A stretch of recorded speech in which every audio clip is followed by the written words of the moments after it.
Yo, what's up mga kaibigan? Nalina tayo magkwentuhan. Muling natanggap kahapon ng Houston Rockets ang talo kontra sa Sacramento Kings na nasa labas ng top 12 ng Western Conference. Ito na ang pangatlong sunod na talo nila. May record lamang silang 1 win and 4 losses sa kanilang last 5 games at may record lamang na 6 wins and 7 losses sa kanilang last 13 games.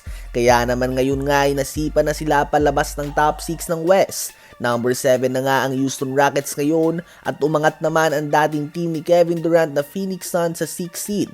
Ang masaklap nga dito para sa Rockets ay natatalo sila sa mga teams na nasa baba ng standings. 2 beses na silang tinalo ng 9th seed Portland Trail Blazers. Nadalawahan na din sila ng 12th seed Dallas Mavericks.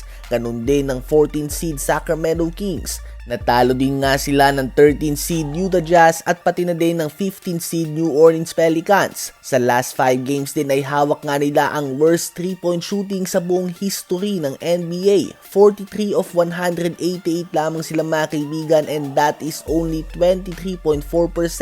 Understatement ngang sabihin na nagkakalat sila. Lalo na nga kapag tiningnan mo na o isinama mo sa consideration ang talent na meron ng team na ito, hindi din pwedeng gawing dahilan ng injury ni Alperen Sengun dahil 3 game lang naman ang pinagpahinga niya. Sa ngayon nga ay posibleng hindi na coincidence na mas lumakas ang Phoenix Suns pag alis ni Kevin Durant at mas umina naman ang Houston Rockets sa kanyang pagdating.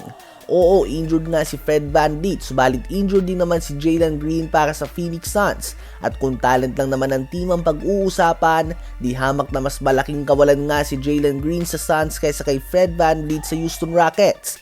Ganun pa man sa pagkakawala nga ni Fred VanVleet ay isang bagay ang mapapansin mo sa team na ito ng Rockets. Kulang nga ang team na ito sa veteran leadership.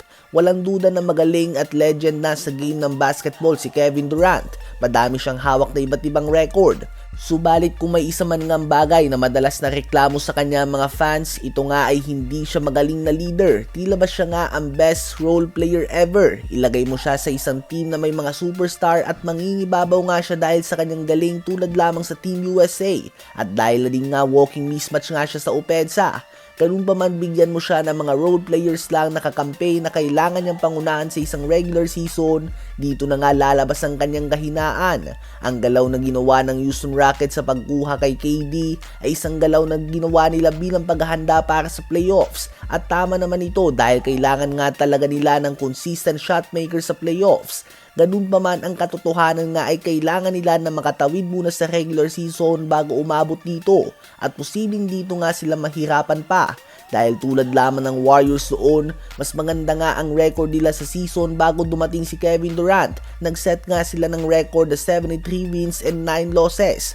Ganun pa man ay mas malakas nga ang team ng Warriors with KD pagdating sa playoffs. At ngayon nga ay umaasa ang Houston Rockets na ganito din ang magiging sitwasyon sa kanilang team.